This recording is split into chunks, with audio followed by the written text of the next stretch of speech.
Why do people say it is better to live a bad life than to die well? After watching Zhang Yimou's You Leave, then you will understand everything. Having lost all his family fortune, Fugui, after struggling all the way to the end, Long-air took the house away and ended up losing his life. Her son was killed by a wall, and her daughter died on the operating table. His wife and children were bedridden for a long time, their family ruined, and everyone lost. If it were anyone else, they would have jumped into the river long ago. But what about Fugui? He cried, knelt, starved, and was utterly miserable. Yet, he gritted his teeth and refused to die because he understood better than anyone. Death is just a moment of release. Living is a lifelong stroke of luck. A gamble. Losing all his family fortune. A life full of hardships. Partings of life and death. A work by Zhang Yimou as a descendant of style. G.U. Ganafang described ordinary people perfectly. The heaviest yet most resilient life is to live. Today, let's dive into this. Don't miss watching it again. The swan song of the era. To live. Starting from the 1940s, directors have used shots with extreme contrasts, bringing out the essence of the times. Outside, the streets were desolate, with few pedestrians. Inside the casino, people were in a state of drunken debauchery. Our protagonist, Shu Fugui, is a famously wealthy young master. Even when he walks, the sound of shoes hitting was like coins jingling, and every day, he was addicted to this absurd game built on money. At that time, Fugui was sitting around the gambling table with Long-air, the shadow puppet troupe, showing off their fun and showing off their creativity. Throughout the entire game, he lost repeatedly, yet he didn't care about winning or losing, instead wearing a look of arrogance. He teased and boasted about himself to the accountant. Years of writing, I was actually led to a good book. Inside the execution ground, shadow puppetry singing was melodious and Fugui, yet full of disdain. Nitpicking in every possible way. How about young master Fugui? You should show it a bit.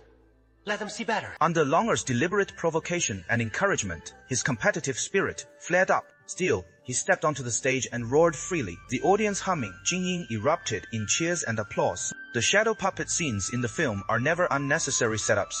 They run throughout the entire film, the film's core metaphor. At this moment, standing on the stage, Fugui, who indulged in pleasure, mistakenly believed he held the initiative. He can control people's lives, yet remains completely unaware. He was like a shadow puppet being manipulated. Generally, they have long since become pawns of fate, no matter how much they struggle and resist. In the end, they cannot escape the arrangement and manipulation of fate. In just one scene, falling into the weaknesses of human nature, desire has always been an invisible abyss. Gambling is a black hole that devours people's hearts. At this moment, Fugui was arrogant and domineering, looking down on everyone. This arrogance and conceit, it was nothing but the most ridiculous and sorrowful disguise before he hit rock bottom. While Fugui was recklessly squandering and showing off on the stage, Long-air and the mastermind behind the casino had already set up a trap. Young Master Fugui, just lose one more night as usual, and your situation will be settled. Don't make a mistake. That is right. This has been recorded from beginning to end. This was all a carefully orchestrated trap. They lure her step by step. The goal was to seize the luxurious residence where the Shu family had lived for generations. In contrast, Fugui's wife Jiazhen is educated, reasonable, and clear-headed, is a person of integrity, a traditional woman with her own opinions. At that time, she was pregnant with her second child, caring for family. Unable to bear the husband's downfall, she gritted her teeth, breaking into a chaotic casino, earnestly persuading him. Fugui turned back and quit his addiction, but Long-air was still on the way, constantly sowing discord. Fugui, who had lost face after deliberately provoking him, was furious and humiliated. He disregarded his wife and children, and was pregnant. He verbally abuses Jiazhen in public and ruthlessly kicks Jiazhen out of the casino.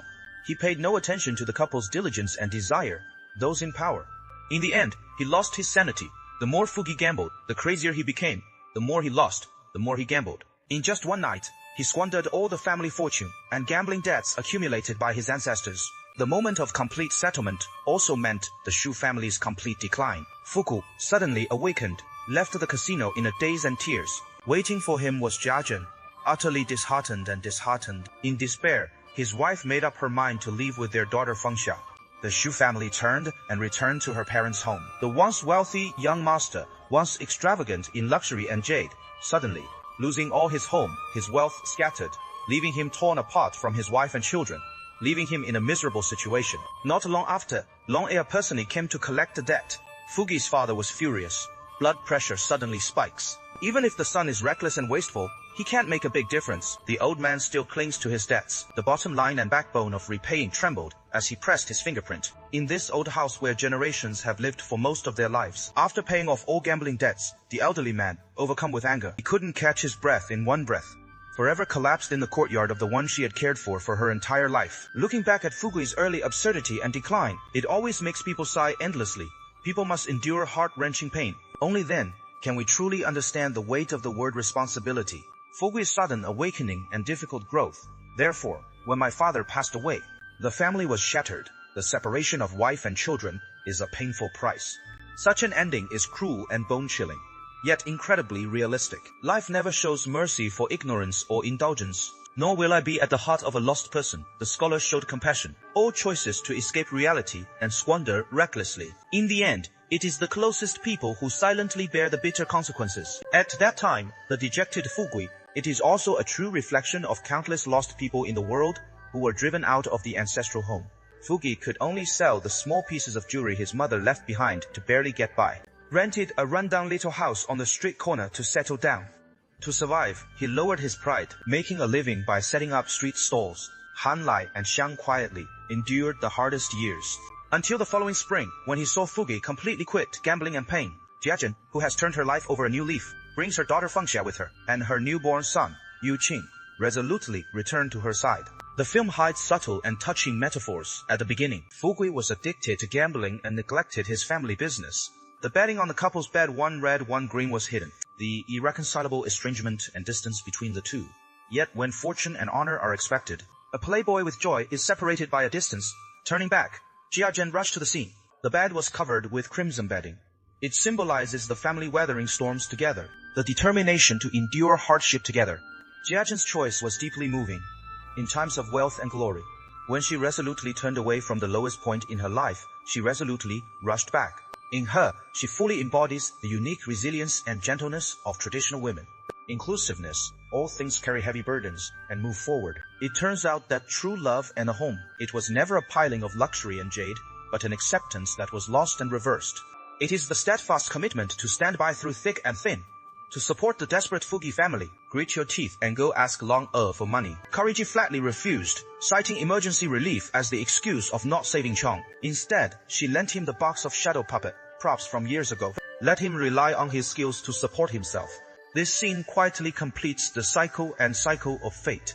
In the past, Fugui would sit in the audience watching plays and enjoying life, squandering his life. Now, he can only manipulate shadow puppets behind the scenes, attacking himself for personal gain. Shadow puppetry is no longer just a means to make a living, but also the spiritual support that kept Fugui moving forward in desperate situations. It was also the only glimmer of light for him to face hardship in the latter half of his life. And so, the prodigal Fugui brought along his former casino associates.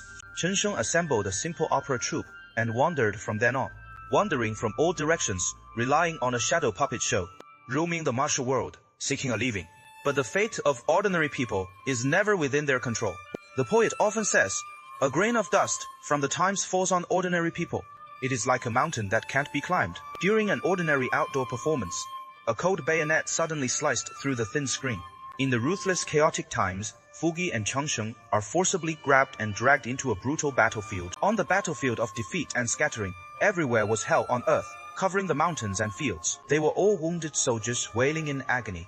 In the cold winter, thousands of soldiers were trapped in the wilderness and ultimately froze to death in the freezing snow. Battle-hardened veterans and old fists have long seen through the harshness of chaotic times. He repeatedly warned the two not to run away. The only consequence of attempting to escape is cold bullets. But fate is always full of surprises. On the eve of the dawn charge, Old Quan only sought out his lost comrades on the battlefield littered with corpses. In the end, unfortunately, it is a heavy burden, forever resting in the wilderness. Witnessing the farewell of life and death with my own eyes, he had witnessed the merciless war of Fugui and Changsheng. Completely crushed by fear, he hurriedly raised his hand and surrendered. He was fortunate to become a prisoner of the PLA. But fortunately, the chaos endured. A touch of tenderness. After being captured, Fugui regains his craft in leather and silver. In the barracks, he would perform operas for the soldiers to relieve the enemy, waiting until the curtain ended. With a meager travel allowance, he set out on the long-awaited journey home. Changsheng, who has been obsessed with cars since childhood and has been obsessed with motorcycles, once boasted, "As long as you can get into the car, you have no regrets even in death." He ultimately chose to stay in the army, he became a car driver, living a lifetime of death and enduring gunfire, enduring separations and deaths, blessed with fortune. Finally, he broke free from the chaos of war. He returned to his long-lost hometown. The empty, desolate streets and alleys were full of devastation. From afar, he saw Jia Zhenhe, who had been waiting for him for so long. The now-grown daughter Fang Xia can return. It is not old familiarity, but layers upon layers of regret. In just a few short years, the mother who has struggled to support the family has long since been ignored, passing away from illness. The lively Fang Xia, because of a 7-day high fever that burned his throat. From then on, he became mute and unable to speak.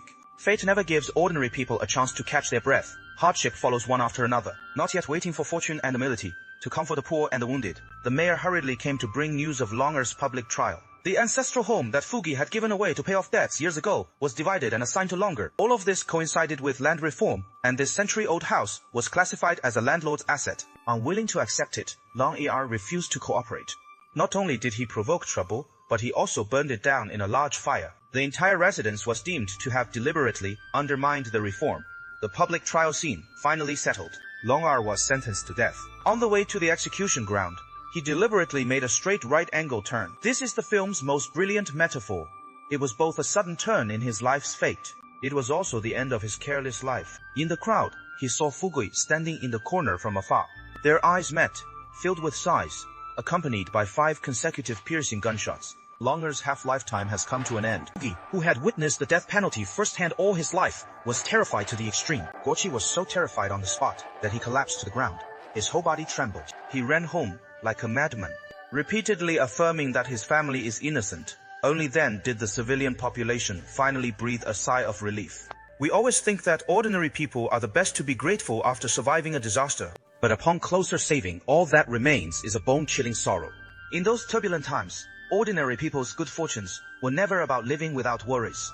Peaceful times are simply not crushed by the times, not falling into the abyss. This is never lucky. It is just a low-class person facing turbulent times, self-comfort that is humble to the core. It was precisely these 5 gunshots that he completely killed the once stubborn and flamboyant rich young master Fugui. From then on, there were no more indulgent or extravagant young masters in the world. All that remains is a person crawling in life, seeking what they have all their lives, for ordinary people who are just alive.